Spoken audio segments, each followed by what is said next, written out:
अस्सलाम वालेकुम, मैं हूं बिलाल रफाकत और आप देख रहे हैं मेरा YouTube channel. Committee to protect journalist CPJ एक तंजीम है जो दुनिया भर में सहाफ़ियों के तहफ़्फ़ुज़ के लिए बनाई गई। इस तंजीम का मकसद प्रेस फ्रीडम को इंश्योर करना है ताकि सहाफ़ी बगैर किसी खौफ के सच बोल सकें। इनके इम्प्यूनिटी इंडेक्स के मुताबिक 2010 में पाकिस्तान सहाफ़ियों के लिए दुनिया भर में सबसे ख़तरनाक मुल्क था। 1992 से लेकर आज तक पाकिस्तान में 90 सहाफ़ियों को सच बोलने की पादाश में अब्दी नींद सुलाया गया। इस इंडेक्स के मुताबिक पाकिस्तान हर साल टॉप 10 बनाम रिपब्लिक्स में आता है जहां सहाफ़ियों को सच बोलने की पादाश में मौत के घाट उतारा जाता है। इस बार तरीका वारदात थोड़ा मुख्तलिफ था। पहले अपने मुल्क में एक शख्स के ऊपर ज़मीन तंग की गई और उसको मुल्क छोड़ने पर मजबूर किया गया। उसके बाद बैरून ममालिक में उसके ऊपर ज़मीन तंग की गई और एक दिन खबर आई कि पाकिस्तानी सिटीज़न को कीनियन पुलिस ने गलती से भून डाला अपनी गोलियों से, और यूं एक ख़ानदान का सरबराह, एक बूढ़ी माँ, छोटे बच्चों और एक बीवी का वाहिद सहारा इस दुनिया से चला गया। शहीद अरशद शरीफ की तदफीन इस्लामाबाद के कब्रिस्तान में की गई और वो शख्स आज वो कर्ज चुका कर गया है जो उस पर वाजिब भी नहीं था।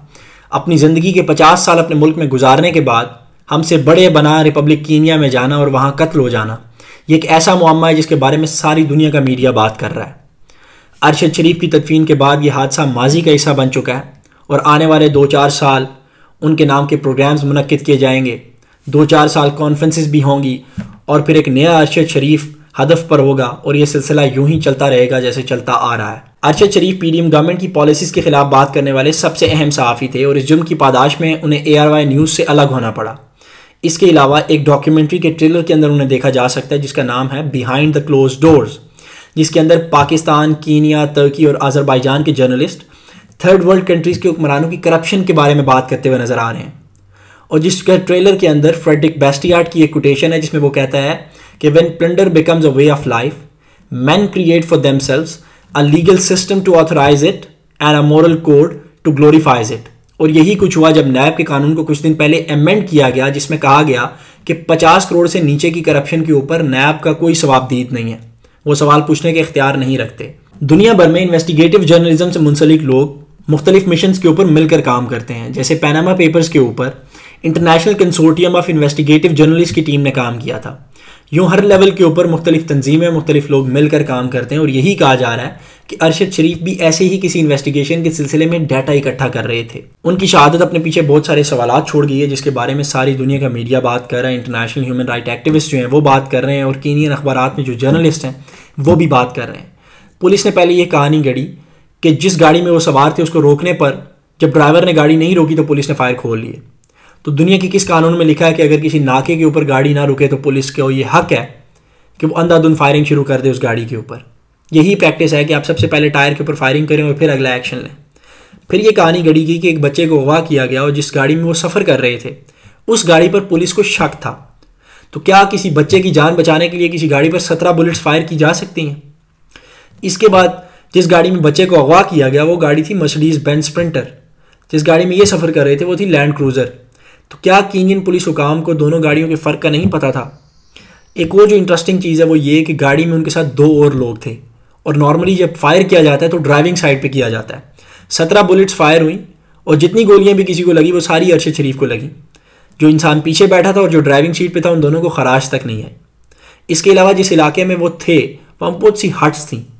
आप देख सकते हैं कि वो ऐसी जगह है जहाँ पर बहुत ज़्यादा आबादी भी नहीं है और ऐसी जगह पर पुलिस के स्पेशल स्क्वाड का जो नाका है वो होना बड़ी एक अनहोनी बात है। उनकी शहादत के बाद जो रिएक्शन था आवाम का वो बड़ा सरप्राइजिंग था। पाकिस्तान की हिस्ट्री में इतना बड़ा जनाजा किसी सहाफ़ी का नहीं था जितना बड़ा जनाजा अरशद शरीफ का था, क्योंकि लोग बहुत ज़्यादा सेंटिमेंटल थे। हक़ की आवाज़ को दबाया गया और इसी मौके पर जब आवाम गम और गुस्से का शिकार थी, मरियम नवाज़ साहिबा ने पहले इस मामले में खामोशी इख्तियार की और फिर जब ट्वीट की तो उनकी मौत को निशाने इबरत बनाकर पेश किया और जब आवाम का प्रेशर आया तो माफ़ी मांगी और ट्वीट भी डिलीट कर दी। तो जब ऐसे लोगों के हाथ में आप मुल्क की भाग दौड़ दे देंगे तो आप कैसे एक्सपेक्ट कर सकते हैं कि आपकी सोसाइटी के अंदर पेशेंस और पीस की बातें होंगी। गवर्नमेंट ने इसके अलावा 2 रुकनी टीम तश्कील दी है टू इन्वेस्टिगेट द मैटर। वो लोग जाएंगे कीनिया में, मगर हमें पता है कुछ दिन शोर होगा, उसके बाद खामोशी होगी। ऐसे ही ज़ुबानें खामोश करवाते रहे हैं ये लोग और आने वाले वक्तों में भी ऐसे ही ज़ुबानें खामोश होती रहेंगी। जो पाकिस्तानी डिप्लोमेट्स हैं जो कीनिया में बैठे हुए हैं, जो हमारे टैक्स के पैसे से अपनी सैलरीज लेते हैं और वहाँ इंजॉय करते हैं लाइफस्टाइल, उनकी ये भारी जिम्मेदारी है कि वहाँ पे जितने भी पाकिस्तानी हैं दूसरे बैरून ममालिक के अंदर, उनकी जानो माल का तहफ़्फ़ुज़ कर सकें, उसके लिए आवाज़ रेज़ कर सकें। और हमने देखा जब उनकी शहादत के बाद जब वो कीनियन ऑफिशियल से मिल रहे थे, तस्वीरों में ये देखने को सामने आया कि वो वहाँ पे बैठ के कैंडी क्रश खेल रहे थे। उन्हें और कोई जगह नहीं मिली कैंडी क्रश खेलने के लिए। शर्म और डूब मरने का मुकाम है ऐसे डिप्लोमेट्स को फ़ौरन मुल्क में बुलाया जाए और उनकी बजाय किसी एल बंदे को एम्बेसडर जाके लगाया जाए। इसके बाद जो पाकिस्तान तहरीक इंसाफ के एक्स MNA फैसल वावडा साहब, उन्होंने एक तहलका खेज प्रेस कॉन्फ्रेंस की और उसके बाद हमें इस केस को एक मुख्तलिफ एंगल में देखना पड़ेगा। उन्होंने ये कहा कि अरशद शरीफ की शहादत का जिम्मेदार वो शख्स है जो इस मामले का सबसे बड़ा बेनिफिशरी है, और उनका इशारा इमरान खान का लॉन्ग मार्च था जो आज लाहौर से शुरू होगा। इसके अलावा उन्होंने कहा कि जो CEO हैं ARY के सलमान इकबाल, उनका रोल था अरशद शरीफ को मुल्क से बाहर भेजने में, तो उनको वतन वापस लाया जाए और उनसे इन्वेस्टिगेशन की जाए। नेशनल टेलीविजन के ऊपर आके उन्होंने ये भी कहा कि अरशद शरीफ के कत्ल के बाद ना उनका लैपटॉप मिलेगा और ना मोबाइल मिलेगा जिससे सुराग लग सके कि उनके साथ हुआ क्या है।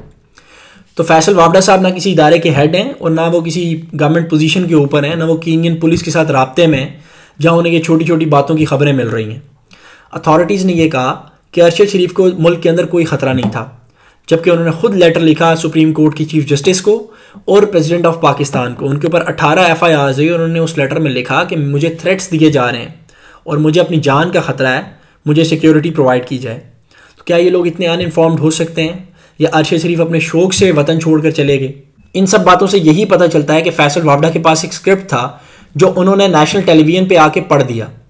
उनकी प्रेस कॉन्फ्रेंस को नेशनल टेलीविजन पे लाइव दिखाया गया, जहाँ पे PTI के किसी भी और इंसान का आना ममनू है। इमरान खान का ना कोई जलसा दिखाया जाता है वहाँ पे, और ना ही लाइव टेलीथॉन जो फ्लड विक्टिम्स के लिए पैसे इकट्ठे करने के लिए की गई थी वो दिखाई गई थी।